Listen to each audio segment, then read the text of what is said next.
Good morning and welcome to the VIP seat. Today is October 3rd, and today's top stories include how Elon Musk is calling for the resignation of FAA administrator and how private jets are coming to the rescue in Hurricane Helene's aftermath. Your hosts today include yours truly, Jessie Naor, and our co-host, Lee Brewster. So sit back, buckle up, and let's take off.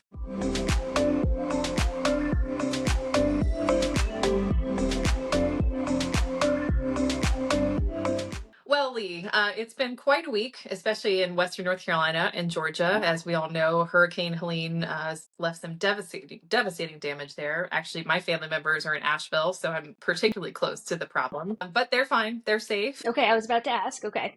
Yes, they're good. No water, no electricity. It's chaos. And, the amazing thing about this story, though, is the way that the private aviation industry, as usual, has just dove in to take care of people. I mean, after the first day, helicopters were being dispatched from people's backyards, charter companies everywhere to go pick up people, drop off supplies. Just makes you love this industry, don't you? Just how we just come together in time Yes. of need.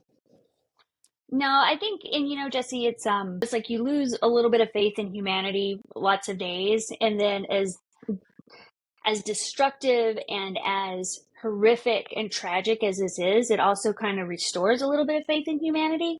Yeah. Because I think one of, when you and I were talking about doing this and we're talking about what's going on, I live in Texas, and we down in the Gulf of Mexico, Louisiana, there are a lot of things happening. You have like the Cajun Navy, and you have all these things. Now we have the Rancher Navy in Texas. It does things.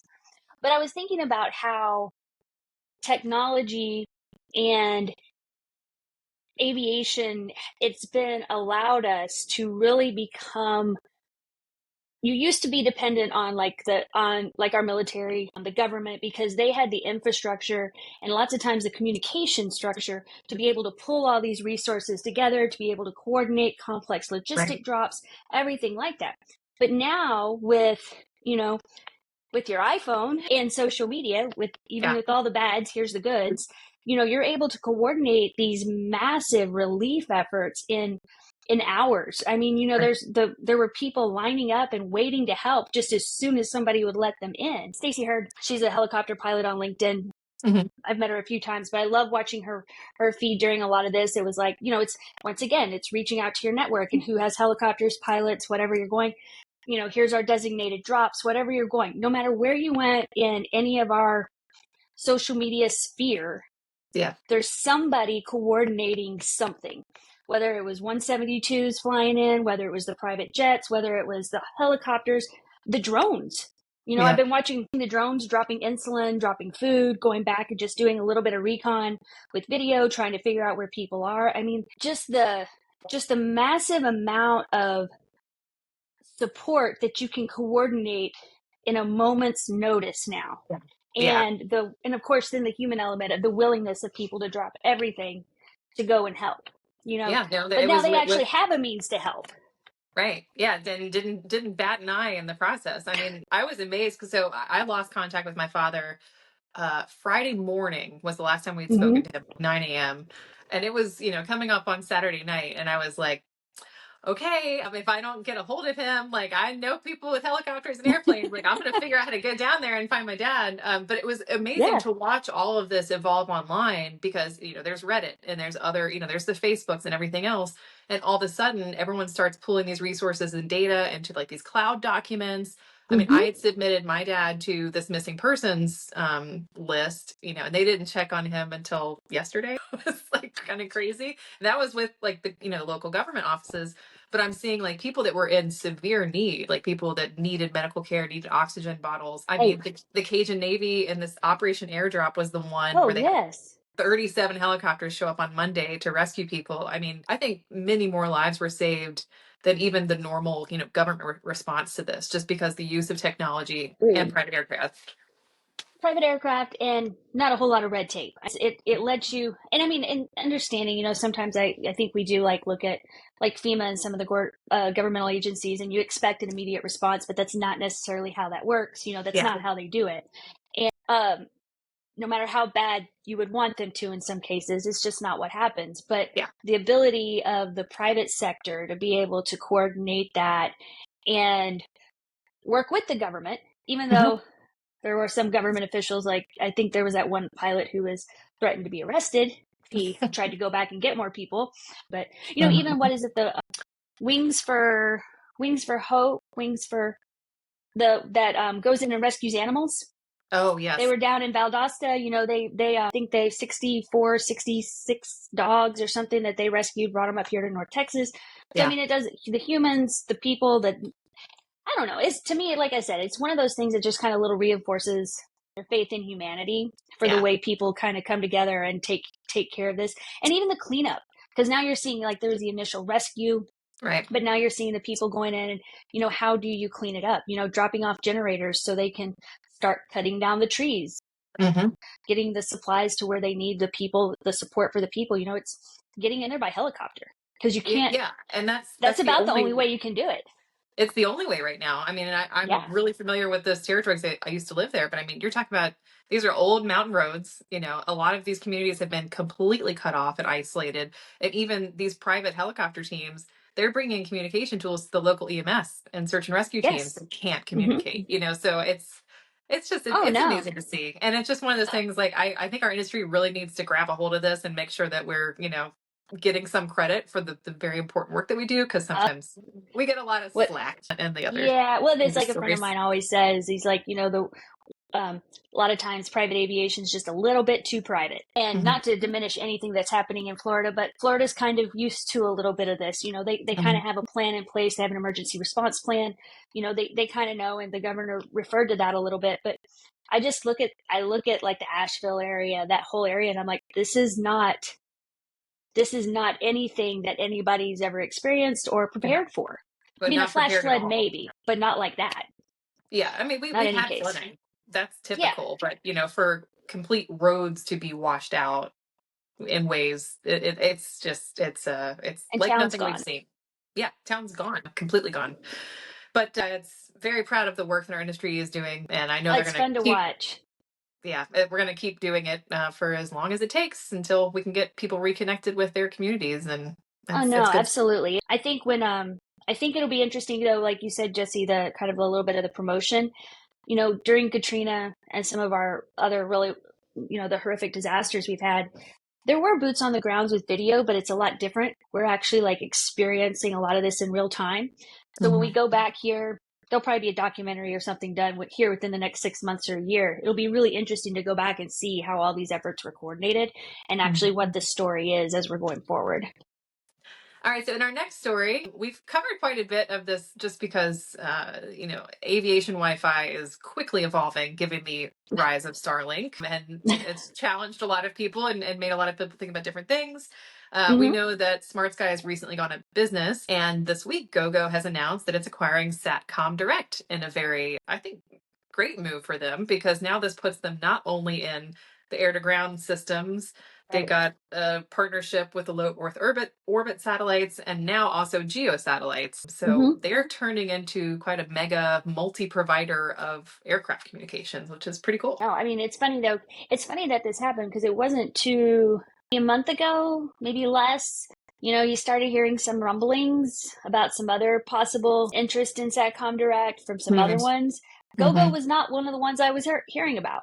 It was Yeah. definitely some of the other players, and so this one caught me a little surprised because I that's not one of the names that I had been. I mean, it makes sense once they Yeah. said it, and you're like, oh, well, this okay, that makes sense. That makes sense Right. for their portfolio, for their services that they're covering, but it wasn't the name that I heard a couple of months ago. So I was kind of half expecting an announcement probably before the end of the year, but it would have been more along the lines of one of the other big Yeah. players.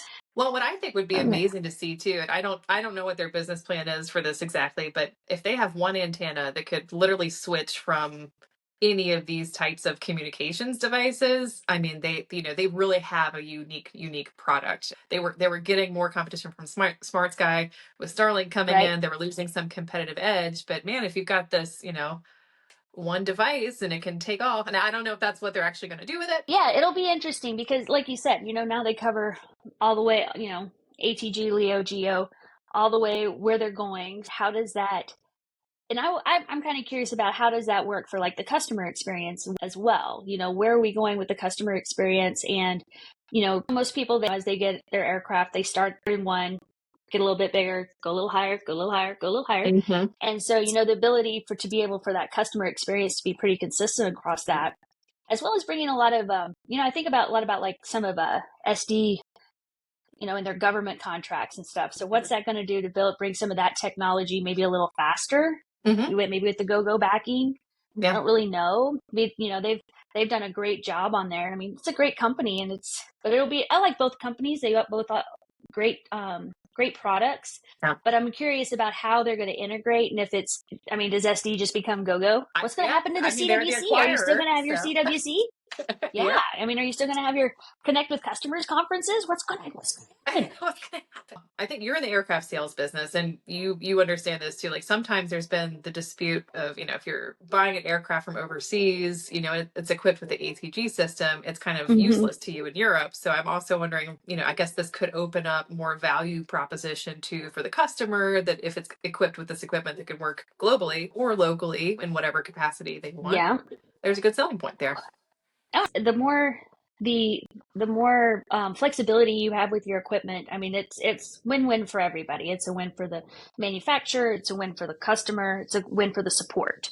Maybe a little bit more of a commitment to GoGo, like on the business aviation side, and really kind of what are they doing, how are they supporting business aviation as well, and instead of trying to compete, Mm-hmm. we'll just buy. I mean, sometimes that makes it, especially if it fits. I mean, it Yeah. doesn't. If it fits with what your long-term plans are, you take something successful and let's just keep running with it. And two companies with their reputation for innovation and where they're going. I mean, it'll be interesting to see over the next couple of years, and it'll also be interesting to see how some of the other players out there start responding to this. Well, and that's been, GoGo, they are responding to the Starlink pressure. There was Smart Sky Yeah. pressure, which is now no longer really an issue for them. But I think the whole time they've really argued, we're the leader in business aviation. We Mm-hmm. know these customers better than anybody else. Not that they only have business aviation customers, obviously they have other Right. ones. But I think that's, what their key competitive point is. Okay, now, especially with SATCOM, like, this is our Yes. domain, and Starlink's serving all of these residential customers, these business customers. That's not us. Mm-hmm. We're focused on the sky, and this is what we do. So good for them. No. Yeah, it'll be interesting. There's they're battling a little things with some obsolescence with their ATG stuff, but they have a plan in place. But I think it makes sense. I think sometimes you see acquisitions and you don't really understand how it fits into their business plan, model, or future. But I do think that this one kind of made sense when you looked at it.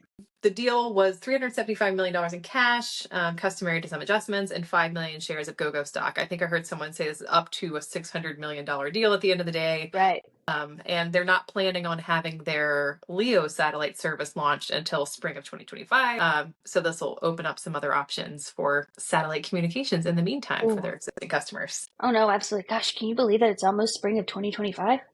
No, Oh. when did that happen? No, goodness gracious. It's right Who around the knew corner. that NBAA would be happening so soon, which is a great transition to the next story. There you because go. that's It's coming exactly. up soon. So you'll be there. Yeah? Yes, I will. I will be there. I will be there wandering around, going and got some meetings set up. Definitely going to go see some new faces, but then some catching up with some of the old familiar faces. And gosh, you think about it, you start thinking these shows, especially the big ones like this, it's like, I've been doing this a long time. So you're like, whew, the time there's a lot of goes people. by. Time goes by, it flies. It really does. Yeah, this will be my first time missing this show, and I don't even know how long. It's been maybe 15 years. It just didn't work out for me this year. But I'm not the only one, because apparently Textron's no longer going to be there. They just announced that last week. This is the third big OEM to not show up. Gulfstream and Dassault Falcon already said that they weren't going to be there either. So man, this show is changing significantly. Yeah, it really is. Gulfstream wasn't there last year. Right. So, they had already kind of chosen a little bit of a different path last year. But, Falcon decided they weren't going this year. And then, like, Textron's interesting, though, to me a little bit, because it was just now decided that. And so, is that more of a shift in where they're putting their marketing dollars, or is it more a response to what's going on in Wichita right now? What is that one? It is definitely, the show's changing and evolving. I can't keep blaming things on COVID anymore, but but things changed after COVID, and it's got a much more of like a B2B feel. I mean, when Mhm. I go, I'm looking, there's not really, I don't see a lot of my operator friends there. I see a lot of my vendors, like, who it is that support us. And, you can get any of your vendors are there. I don't Right. see as many operators there. It's really kind of hit or miss. But I wonder, but I don't know exactly how they're responding. I mean, it's still a great show. I mean, you go, there's a lot. The educational content's great.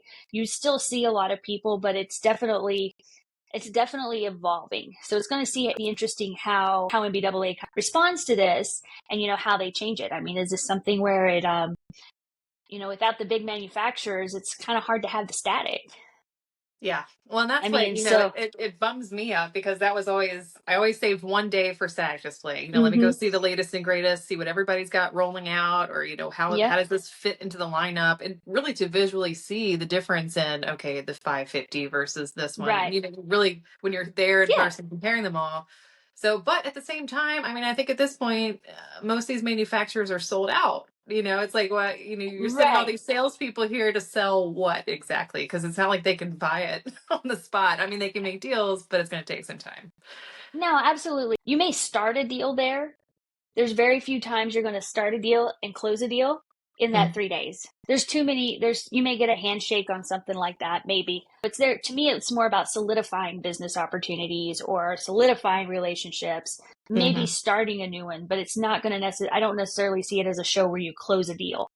Yeah. And Yeah. especially from start to finish. Nobody's going to start to finish that in 3 days, or very few people. Yeah, and you make a good point too. I mean, I know Textron, they're looking at a strike that could cost the company up to $300 million.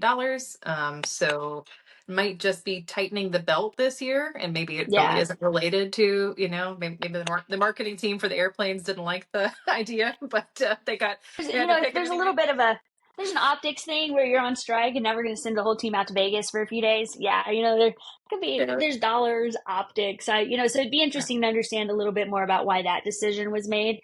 Because they do have you know, Textron to me though is also a little unique because of the variety of aircraft that they're able to bring to the table when they come to a show. I mean, it's not just one. I mean, Yeah, they no, I could. mean the I mean, just in, helicopters, yeah, different lineup product. It's a very diverse company. Yeah. no, absolutely. So, but it will be kind of interesting, like after everything calms down a little bit, was it because of their unique position right now? So, Yeah, but I'm looking forward to it. I mean, hands down, it's still the best aviation show each year. It's Oh, no question. absolutely. Yeah, No, absolutely. I'm looking forward to it. Sorry that you won't be there, but I I'll know. just have to Well, go down to Florida and harass you in Florida when you get back down there. that's right. And you guys have fun in my honor. Be like, yeah, We will. Jesse's Okay, here you in know what? I spirit. will. I will make sure. We will make sure we'll give a toast to you, Jessie. Thank you. Make sure.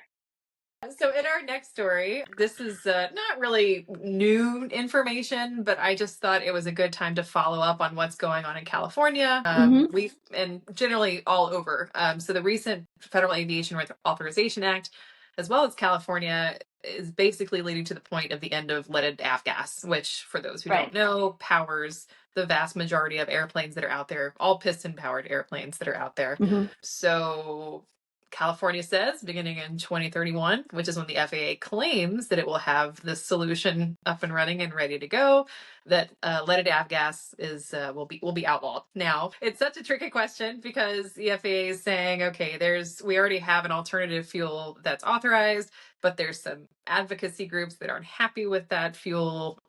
This is a very, very tricky topic, and I just don't see how this is going to happen. I guess it will, but still seems like a big It's mountain. what, 6 years? Yeah, 6 years it away? can't keep track. It's like not far at Yeah. all. Yeah. No, I mean, and that's kind of, when I look at some of this stuff, I look at it and I mean, you do have to have a date because if you don't have a date, nothing gets done. I Sure. get that. But when you're looking at some of these dates and you're looking at the volume and, I think that, the STC versus the ASTM standard. So that way, Mhm. where is this going to meet? To me, that's one of the most kind of like that little sub story in here Yeah. on when you're going through that and how is that going to be addressed? Because how do you get the volume?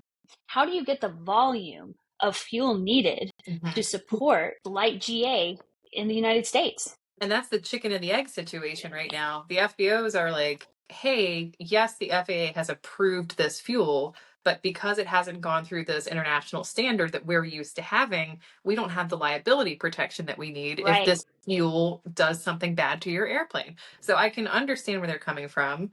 But at the same time, like we can't just turn off the tap because then we lose all of general aviation, we lose flight training, we lose Yes. everything. Who's something has to give at some point. And does the DOT need to come out with liability protections for the airfields? I don't know. Well, yeah, absolutely. And you look at it and they're like, well, it's only this much more per gallon. General light GA is becoming so expensive. They Mhm. all add up, and you're just putting in another. Are you putting in another barrier to entry when Mhm. we're already having issues with finding pilots? We're already having issues with finding mechanics, everything like that. And you have to start at the bottom. You can't have our aviation industry without a good, solid light GA base. Because, like Right. you said, you can't have flight schools. They're not going to jump straight into some complex twin engine turbine powered something something. They got to, No. those little 150s have to run on something. Right. So I think you look at it, and even small things keep adding up as far as like price, the cost. I mean, I got an ad. It was a nice airplane, but you look at a 172 that was, I think it was 5 or 6 years old, and it was $500,000. And you're Mhm. like, what are you doing to do that? Not that necessarily that's what they're concerned about, but those are the things that I think about. So what is your plan to make it not only accessible, but well, you just switch it out. Okay, well, switch it out in my pocketbook too. Right. When I'm going to go fill up my tank, make it the same. What are you going to do that? Yeah. And how is that going to work? And how are you going to do that if you're only, you look at the standards, you're talking about the standards in the manufacturing capacity. When you only have maybe one or two manufacturers, how are you going to meet that need? So Right. it's going to be interesting, and 6 years is not far away. No, it is not at all. What you're saying about flight training, I mean, look, we already have a huge gap in who can go to flight training just because of the sheer Mm-hmm. cost. It's so Yes, expensive. And if your fuel is 10% more expensive, that's just another person who can't get into the cockpit. We can't diversify our absolutely. pilot pool because no one from a certain socioeconomic status can afford Mm-hmm. to fly a Cessna 172 to get the hours they need to be a commercial pilot. It's a big, tricky ball of a mess right now. There's people smarter than me that'll figure it out, much smarter than me. But it's like I look at it and kind of like you said, Jesse, the cost per. I mean, flight schools already operate on such a low margins. Their margins are very small on what they're doing anyway. There's, they're not. That's not one of the most lucrative businesses out there. Yeah. And now you're just adding another stressor, and now you are once again putting in another barrier for people to entry when they're trying to maybe get that, whether they're going 61, whether they're going through a 141 program, whatever that is. Yeah. It's just another reason. And right while things are starting to get up, and now maybe they will have a good answer, and maybe there are some people who are who will kind of take it and run with it. And which is a good segue into our next little topic, because one of the great disruptors of our time as well as our industry right now is Yeah. Elon Musk. Maybe he'll figure out an answer over here over the next few years.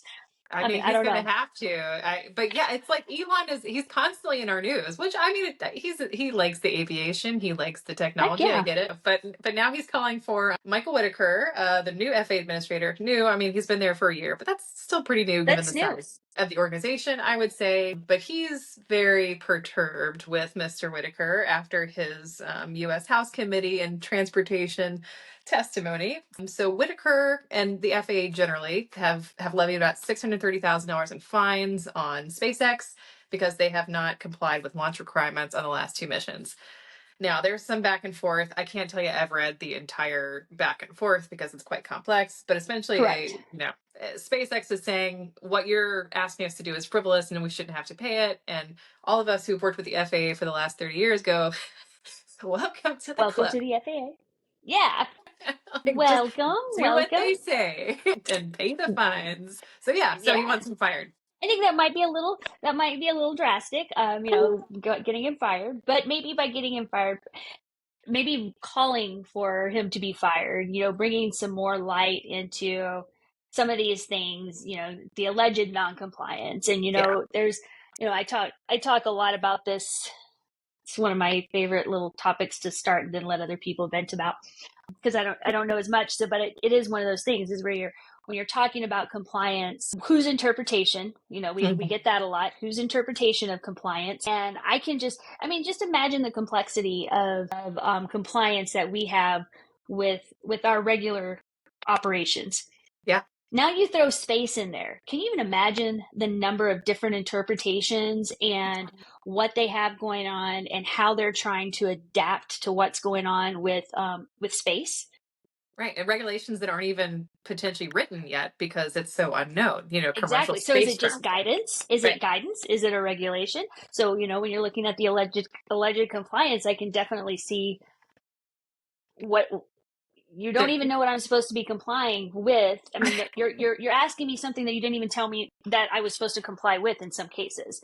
So, I right. mean, where are you going with this? Like I said, I didn't read it all either. I started reading it. I was like, I need a Cliff Uh, Notes I need version an of this, expert and I in need to have a this. conversation with somebody who explains this to me as we're going through.